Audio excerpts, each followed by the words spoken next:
মনে রাখবেন যে আল্লাহ এই কোরবানির বিধান এই উম্মতের উপরে নির্ধারণ করে দিয়েছে। এই কোরবানি বন্ধ করার মতো সেই ক্ষমতা, সেই শক্তি শুভেন্দু অধিকারী নয়, শুধু ফেরাউন এসে বন্ধ করতে পারবে না, ঠিক কিনা? তাহলে কিসের ভয়? এই জন্য মুসলমান ভাইয়ের আমার, যারা আল্লাহর দুশমন, যারা নবীর দুশমন, যারা মুসলমানের দুশমন, তাদের সাথে আমাদের কোনো বন্ধুত্ব নেই, তাদের সাথে আমাদের কোনো ধরনের আপোষ নেই। তাদের পরিচয় একটাই, তারা হচ্ছে আল্লাহর দুশমন, নবীর দুশমন। এই জন্য আমার মুসলমান ভাইরা, আমরা ভারতের মুসলমানদের উদ্দেশ্যে বলতে চাই, কোরবানি করার জন্য গরু জবাই বন্ধ করে দিয়েছে, কোনো অসুবিধা নাই। 1 বছর গরু কোরবানি বন্ধ করলে কোনো অসুবিধা হবে না। ছাগল আছে, ভেড়া আছে, দুম্বা আছে, মহিষ আছে, উট আছে, প্রয়োজনে এগুলো কোরবানি করবে। এতে মুসলমানদের তো কোনো লস হবে না, বরং যারা লাভের আশায় সারা বছর গরু লালন পালন করে মুসলমানদের কাছে কোরবানির সময় হলে বিক্রি করবে, এটা তাদের লস, এটা তারা বোঝাপড়া করবে। এই জন্য ভয় পাওয়ার কিছু নাই। মুসলমানের জীবন তো একটাই, মুসলমানের জীবন তো একটাই, আর সেই জীবন আমরা আল্লাহর জন্য দিতে চাই, ঠিক কিনা? আল্লাহ রাব্বুল আলামিন আমাদেরকে প্রতি জুমার দিনের ন্যায় আজকেও মহাখালী দক্ষিণ পাড়া জামে মসজিদে জুমার সালাত আদায় করার জন্য আসার এবং বসার তৌফিক দান করেছেন। এই জন্য আমরা সকলে অন্তরের অন্তঃস্থল থেকে সেই মহান দরবারে শুকরিয়া জ্ঞাপন করে বলি আলহামদুলিল্লাহ। সম্মানিত মুসলমান ভাইরা আমার, কোরবানি শুধু পশু জবাই করার নাম নয়, কোরবানি হচ্ছে ত্যাগ, তাকওয়া, আনুগত্য এবং আল্লাহ রাব্বুল আলামিনের প্রতি ভালোবাসা এক মহান ইবাদত। পয়গম্বর ইব্রাহিম আলাইহিস সালাম আল্লাহর সন্তুষ্টির জন্য নিজের প্রিয় কলিজার টুকরা সন্তান হযরত ইসমাঈল আলাইহিস সালামকে কোরবানি করতে প্রস্তুত হয়েছিলেন। সেই মহান ত্যাগের স্মৃতিকে জীবন্ত রাখতে উম্মতে মুহাম্মাদীর জন্য আল্লাহ রাব্বুল আলামিন কোরবানি নির্ধারণ করে দিয়েছেন। আওয়াজ দিয়ে বলেন সুবহানাল্লাহ।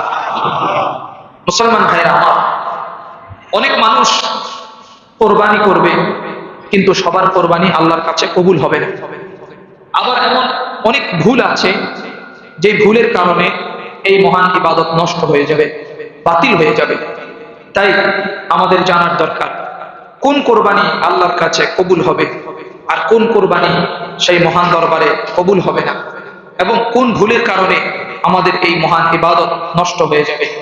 তাই আজকের এই জুমায় কোরবানি কবুল হওয়ার শর্তগুলো কি কি এবং বাতিল হওয়ার কারণ, এই সম্পর্কে আলোচনা করার জন্য চেষ্টা করব। আল্লাহ রাব্বুল আলামিন আমাকে বলার এবং আপনাদের সকলকে শোনার তৌফিক দান করেন। সকলে পড়েন আল্লাহুম্মা আমিন। মুসলমান ভাইরা আমার, কোরবানি কবুল হওয়ার 1 নম্বর শর্ত হলো ঈমান ও ইখলাস থাকতে হবে। ঈমান ও ইখলাস থাকতে হবে। ঈমান হতে হবে তাওহীদ যুক্ত ও শিরক মুক্ত, তাহলে কোরবানি কেবল আল্লাহর কাছে কবুল হবে। কারণ আল্লাহ রাব্বুল আলামিন সূরা জুমারে 65 নম্বর আয়াতের মধ্যে বলে দিয়েছেন, ওয়ালাকাদ উহিয়া ইলাইকা ওয়া ইলাল্লাযীনা মিন ক্বাবলিক লাইন আশরাকতা লায়াহবাতান্না আমালুকা ওয়া লাতাকুনান্না মিনাল খাসিরিন। হে পয়গম্বর, আপনার প্রতি এবং আপনার পূর্ববর্তীদের প্রতি আমি এই মর্মে ওহী পাঠিয়েছি, যদি তোমরা আমি আল্লাহর কাছে শিরক করো, তাহলে আমি আল্লাহ তোমাদের যত নেক আমল আছে সকল নেক আমল বাতিল ঘোষণা করে দেব। নাউজুবিল্লাহ। আল্লাহ রাব্বুল আলামিন এই কথা বলে থেমে যাননি, বরং আল্লাহ রাব্বুল আলামিন এই কথাও বলে দিয়েছেন, যারা শিরক করবে তোমাদের কোনো ক্ষমা নাই। আল্লাহ রাব্বুল আলামিন সূরা নিসার 48 নম্বর আয়াতের মধ্যে বলেন, ইন্নাল্লাহা লা ইয়াগফিরু আন ইউশরাকা বিহি ওয়া ইয়াগফিরু মা দুনা যালিকা লিমান ইয়াশা। নিশ্চয় আল্লাহ রাব্বুল আলামিন যারা আল্লাহর সাথে কাউকে শিরক সাব্যস্ত করলো, তাদের গুনাহ আমি কোনোদিন ক্ষমা করব না। আর শিরক ছাড়া যত ছোট ছোট গুনাহ আছে সব গুনাহ আমি আল্লাহ ক্ষমা করে দিব। জোরে বলেন সুবহানাল্লাহ। মুসলমান ভাইরা আমার, তাই যেই ব্যক্তির ঈমান শিরক মিশ্রিত, ওই ব্যক্তির নামাজ, ওই ব্যক্তির রোজা, ওই ব্যক্তির হজ, ওই ব্যক্তির দান খায়রাত, যত নেক আমল আছে, এমনকি কোরবানিও, ওই কোরবানি কোনোদিন আল্লাহর দরবারে কবুল হবে না। ঈমান যদি শিরক মুক্ত হয়, কিন্তু যদি তার নিয়ত বিশুদ্ধ না হয়, নিয়ত যদি ইখলাস পূর্ণ না হয়, নিয়ত হলো মানুষকে দেখানো, নিয়ত হলো মানুষের প্রশংসা কামাই করা, নিয়ত হলো মানুষের কাছ থেকে বাহবা পাওয়া, মনে রাখবেন ওই ব্যক্তির কোরবানিও আল্লাহর কাছে কবুল হবে না। আল্লাহ রাব্বুল আলামিন মানুষকে ইখলাসের সাথে, বিশুদ্ধ নিয়তের সাথে ইবাদত করার জন্য নির্দেশ দিয়ে সূরা বাইয়িনাতের 5 নম্বর আয়াতের মধ্যে বলেছেন, ওয়া মা উমিরু ইল্লা লিয়াবুদুল্লাহা মুখলিসিনা লাহুদ্দিন। মুসলমান ভাইরা আমার, আল্লাহ রাব্বুল আলামিন বলেন, আমি দুনিয়ার মানুষকে শুধুমাত্র আমার ইবাদতের ক্ষেত্রে বিশুদ্ধ নিয়ত অবলম্বন করার জন্য নির্দেশ দিয়েছি। অতএব যার নিয়তের ভিতরে ঝামেলা আছে, যার নিয়তের ভিতরে রিয়া আছে, যার নিয়তের ভিতরে লোক দেখানো আছে, মনে রাখবেন ওই ব্যক্তির কোরবানি আল্লাহর কাছে কবুল হবে না। শুধু তাই নয়, যেই ব্যক্তি একটা গরুতে 7টি শরীক সাব্যস্ত করলো, 7টি শরীকের একজন শরীকের নিয়ত হলো আমার কোরবানির পরে বিয়ে শাদীর আয়োজন আছে, কোরবানির পরেও গোশত কিনতে হবে, অসুবিধা, তাহলে আমি এখনই কোরবানির সাথে যদি টাকাটা দিয়ে দেই, কোরবানির পরে বিয়ের অনুষ্ঠানের জন্য নতুন করে গোশত কিনতে হবে না। অর্থাৎ তার ভিতরে ইবাদতের কোনো নিয়ত নেই, আল্লাহর সন্তুষ্টি অর্জনের নিয়ত নাই। এই একজন ব্যক্তির বিশুদ্ধ নিয়ত না থাকার কারণে বাকি 6 জন শরীকের কোরবানি বাতিল হয়ে যাবে, বাতিল হয়ে যাবে। এই জন্য মুসলমান ভাইরা আমার, সাবধানতা অবলম্বন করতে হবে। যাদেরকে কোরবানির সময় আপনি শরীক হিসেবে গ্রহণ করবেন, তাদের প্রত্যেকের কাছ থেকে তাদের নিয়তটা শুনে নেবেন। ভাই, আপনার নিয়ত কি একটু আমাকে বলেন? নিয়ত কি শুধু গোশত খাওয়া নাকি আল্লাহর সন্তুষ্টি অর্জন? যদি বলে আল্লাহর সন্তুষ্টি অর্জনের জন্য কোরবানি দিচ্ছি, তাহলে তাকে আপনি শরীক হিসেবে আপনার সাথে নিয়ে নেবেন। তাহলে আপনি সহ বাকি সকল শরীকের কোরবানি কবুল করবেন কে? আরো জলে বলেন কে? আল্লাহ কবুল করবেন। এজন্য আমার মুসলমান ভাইরা, এই বিষয়টি খুব খেয়াল রাখবেন। তাহলে কোরবানি কবুল হওয়ার 1 নম্বর শর্ত হলো ঈমান এবং বিশুদ্ধ নিয়ত, অর্থাৎ ইখলাসের নিয়ত থাকতে হবে। যার ঈমানের মধ্যে শিরক আছে, যার নিয়তের ভিতরে বিশুদ্ধতা নেই, ঝামেলা আছে, তার সাথে কোরবানি দিবেন না, তার সাথে কোরবানি দিবেন না। যদি ভালো শরীক না পান, প্রয়োজনে একটা ছাগল দিয়ে কোরবানি করে আল্লাহর এই মহান ইবাদত পালন করবেন। তবুও মুশরিকদের সাথে, অশুদ্ধ নিয়ত লালনকারী ব্যক্তির সাথে কোরবানি করে নিজের এই মহামূল্যবান ইবাদত নষ্ট করা যাবে না। আল্লাহ তাআলা কবুল করেন, আমিন। কোরবানি কবুল হওয়ার 2 নম্বর শর্ত হলো হালাল উপার্জন থেকে কোরবানি করতে হবে। হালাল উপার্জন থেকে কি করতে হবে? কোরবানি করতে হবে। যার ইনকাম 100% হারাম, তার কোরবানি আল্লাহর কাছে কবুল হবে না। তার কোরবানি কার কাছে কবুল হবে না বলেন? আল্লাহর কাছে কবুল হবে না। কারণ কোরবানি শুধু পশু জবাই নয়, কোরবানি হচ্ছে একটি পবিত্র ইবাদত। আর পবিত্র ইবাদত আপনি যদি আল্লাহর কাছে কবুল করাতে চান, তাহলে সেটা হতে হবে পবিত্র সম্পদ থেকে, হালাল সম্পদ থেকে। কোরআনুল কারীমের সূরা আল বাকারা 168 নম্বর আয়াতের মধ্যে আল্লাহ রাব্বুল আলামিন ঘোষণা করে দিয়েছেন, ইয়া আইয়ুহান নাসু কুলু মিম্মা ফিল আরদি হালালান তাইয়্যিবা। মুসলমান ভাইরা আমার, আল্লাহ রাব্বুল আলামিন বলেন, হে দুনিয়ার মানুষেরা শুনো, তোমরা জমিনে যা কিছু আছে তার মধ্যে যেগুলো পবিত্র খাদ্যবস্তু সেগুলো তোমরা খাও, এবং যেগুলো হালাল সেগুলো তোমরা খাও। অর্থাৎ আল্লাহ রাব্বুল আলামিন শুধুমাত্র পবিত্র হওয়াকে শর্ত দিয়েছেন, বিষয়টি এমন নয়, বরং উপার্জন এবং খাদ্য দুইটাই পরিষ্কার থাকতে হবে এবং বৈধ হতে হবে। কোন ব্যক্তি যদি অবৈধ সম্পদ দিয়ে কোরবানি করে, মনে রাখবেন ওই অবৈধ সম্পদের কারণে ওই ব্যক্তির কোরবানি কবুল হবে না। আল্লাহ রাব্বুল আলামিন মুমিনদেরকে উদ্দেশ্য করে আরো বলেন সূরা আল বাকারা 172 নম্বর আয়াতের মধ্যে, ইয়া আইয়ুহাল্লাযীনা আমানু কুলু মিন তাইয়্যিবাতি মা রাযাকনাকুম। হে মুমিনগণ, তোমাদেরকে আমি আল্লাহ যেসব পবিত্র বস্তু দিয়েছি তা থেকে তোমরা খাও, তাতে থেকে তোমরা পানাহার করো। কারণ আমার মুসলমান ভাইরা, আল্লাহ রাব্বুল আলামিন নিজে পবিত্র, তার ইবাদত সবগুলোই পবিত্র।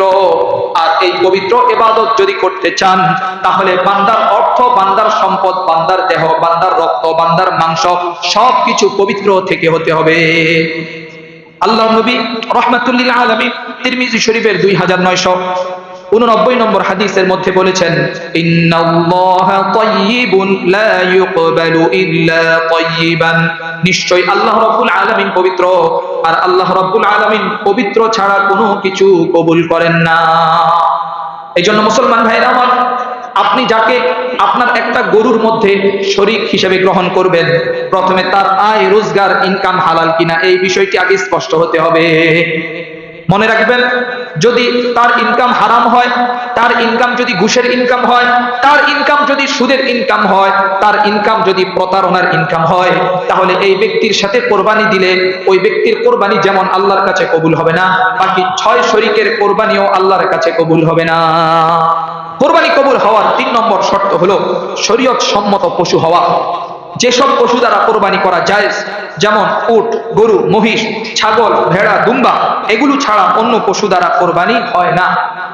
আল্লাহ তাআলা সূরা হজের 34 নম্বর আয়াতের মধ্যে বলে দিয়েছেন, লিয়াযকুরু ইসমাল্লাহি আলা মা রাযাকাহুম মিন বাহিমাতিল আনআম।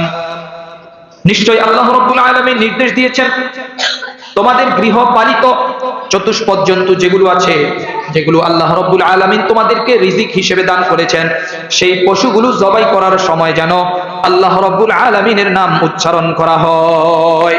তাহলে চতুষ্পদ জন্তুর ভিতরে যেগুলো গৃহপালিত পশু, এগুলো দিয়ে কোরবানি দিতে হবে। আমরা হয়তোবা কিছুদিন পরে আল্লাহ পাক যদি চান, আমরা পশুর গলায় ছুরি চালিয়ে আল্লাহ রাব্বুল আলামিনের এই মহান ইবাদত উদযাপন করব। কিন্তু আমাদের পাশের দেশ ভারতে আমার মুসলিমদের উপরে কোরবানিকে নিষিদ্ধ করে দেওয়া হয়েছে, ঠিক কিনা? আপনারা জানেন, পশ্চিমবঙ্গে একটা কুখ্যাত আল্লাহর দুশমন সিএম হয়েছে, শুভেন্দু অধিকারী নামে। সে মুসলমানদের কোরবানির উপরে নিষেধাজ্ঞা জারি করেছে। কিন্তু এই নরাদম ভুলে গিয়েছে, ইসলামে শুধু গরু কোরবানি নয়, বরং ইসলামে ছাগলও কোরবানি আছে, ভেড়া দুম্বা কোরবানি আছে, মহিষ উট কোরবানি আছে। যদি গরু কোরবানি বন্ধ করে দেওয়া হয় কোনো অসুবিধা নেই, মুসলমান বকরি দিয়ে কোরবানি করবে, ঠিক কিনা? তবে আফসোসের বিষয় হইল যে এই কোরবানির পশু অর্থাৎ গরুটা সবচেয়ে বেশি বিক্রি করে হিন্দু সম্প্রদায়ের লোকেরা। এখন যে হিন্দু সম্প্রদায়ের লোকেরা ভোট দিয়ে এই শুভেন্দু অধিকারীকে নির্বাচিত করে সিএম বানিয়েছে, এখন সেই নির্বাচিত সিএম তাদের পেটে লাথি মেরেছে। কোরবানি বন্ধ করে দেওয়ার কারণে মুসলমানেরা ভয়ে গরু না কিনে খাসি, ছাগল, অন্যান্য পশু ক্রয় করছে। আর এখন যারা 1 বছর পর্যন্ত ব্যাংক থেকে লোন নিয়ে গরু লালন করেছে, পালন করেছে একটা লাভের আশায়, এখন তাদের পেটে লাথি। অনেকে এই ঋণ পরিশোধ করতে পারবে না এই ভয়ে আত্মহত্যা পর্যন্ত করেছে। আপনারা ভারতীয় যে মিডিয়াগুলো আছে সেগুলো ফলো করলে দেখবেন তাদের কান্না, তাদের আহাজারি। মনে রাখবেন যে আল্লাহ এই কোরবানির বিধান এই উম্মতের উপরে নির্ধারণ করে দিয়েছে। এই কোরবানি বন্ধ করার মতো সেই ক্ষমতা, সেই শক্তি শুভেন্দু অধিকারী নয়, শুধু ফেরাউন এসে বন্ধ করতে পারবে না, ঠিক কিনা? তাহলে কিসের ভয়? এই জন্য মুসলমান ভাইয়ের আমার, যারা আল্লাহর দুশমন, যারা নবীর দুশমন, যারা মুসলমানের দুশমন, তাদের সাথে আমাদের কোনো বন্ধুত্ব নেই, তাদের সাথে আমাদের কোনো ধরনের আপোষ নেই। তারা, তাদের পরিচয় একটাই, তারা হচ্ছে আল্লাহর দুশমন, নবীর দুশমন। আমরা ভারতের মুসলমানদের উদ্দেশ্যে বলতে চাই, কোরবানি করার জন্য গরু জবাই বন্ধ করে দিয়েছে, কোনো অসুবিধা নাই। 1 বছর গরু কোরবানি বন্ধ করলে কোনো অসুবিধা হবে না। ছাগল আছে, ভেড়া আছে, দুম্বা আছে, মহিষ আছে, উট আছে, প্রয়োজনে এগুলো কোরবানি করবে। এতে মুসলমানদের তো কোনো লস হবে না, বরং যারা লাভের আশায় সারা বছর গরু লালন পালন করে মুসলমানদের কাছে কোরবানির সময় হলে বিক্রি করবে, এটা তাদের লস, এটা তারা বোঝাপড়া করবে। এই জন্য ভয় পাওয়ার কিছু নাই। মুসলমানের জীবন তো একটাই, মুসলমানের জীবন তো একটাই, আর সেই জীবন আমরা আল্লাহর জন্য দিতে চাই, ঠিক কিনা? যাই হোক আমার মুসলমান ভাই, সত্য কথা বলতে হবে, সত্য কথা উচ্চারণ করতে হবে। কোরবানি কবুল হওয়ার জন্য 4 নম্বর শর্ত হলো পশুর বয়স পূর্ণ হতে হবে এবং ত্রুটি মুক্ত পশু হতে হবে। রাসূল করিম সাল্লাল্লাহু আলাইহি ওয়াসাল্লাম সহিহ মুসলিমের 1961 নম্বর হাদিসে বলেছেন, লা তাযবাহু ইল্লা মুসিন্নাতান ইল্লা আন ইয়াসুরা আলাইকুম ফাতাযবাহু জাযআতাম মিনাদ-দানি। মুসলমান ভাইরা আমার, আল্লাহর নবী বলেন, হে আমার উম্মতের দলেরা শুনো, তোমরা মুসিন্না নির্ধারিত বয়স পূর্ণ পশু আল্লাহ সন্তুষ্টির জন্য জবাই করো, অর্থাৎ যেই পশুর বয়স পরিপূর্ণ হয়ে গিয়েছে সেই পশু ছাড়া অন্য কোনো পশু দিয়ে তোমরা গরু জবাই কোরবানি করবা না। তবে যদি কষ্টকর হয়ে যায় তাহলে তোমরা ভেড়া দিয়ে কোরবানি করো, যদি ভেড়াটা কম বয়সী হয় তবে দেখতে হবে সে হৃষ্টপুষ্ট কিনা, তার শারীরিক গঠন এবং তাকে কি 1 বছরের মতো দেখা যায় কিনা। যদি দেখো বয়স 6 মাস কিন্তু দেখতে দেখা যায় 1 বছরের বয়সী, তাহলে ওই ভেড়া দিয়ে তোমরা কোরবানি করো, ওই কোরবানি আল্লাহর কাছে কবুল হয়ে যাবে। মুসলমান ভাইরা আমার, মুসিন্নার ব্যাখ্যা মুহাদ্দিসিন ইকরামগণ করেছেন, একটা উটের মিনিমাম 5 বছর পূর্ণ হতে হবে। 5 বছরের একদিন কম হলে উট দিয়ে কোরবানি করলে কোরবানি কবুল হবে না। গরু এবং মহিষের বয়স হতে হবে 2 বছর। 2 বছরের একদিন যদি কম হয় তাও কোরবানি হবে না। শুধু তাই নয়, একটা ছাগলের কমপক্ষে 1 বছর পূর্ণ হতে হবে। 1 বছরের একদিন কম যদি হয় তাও হবে না।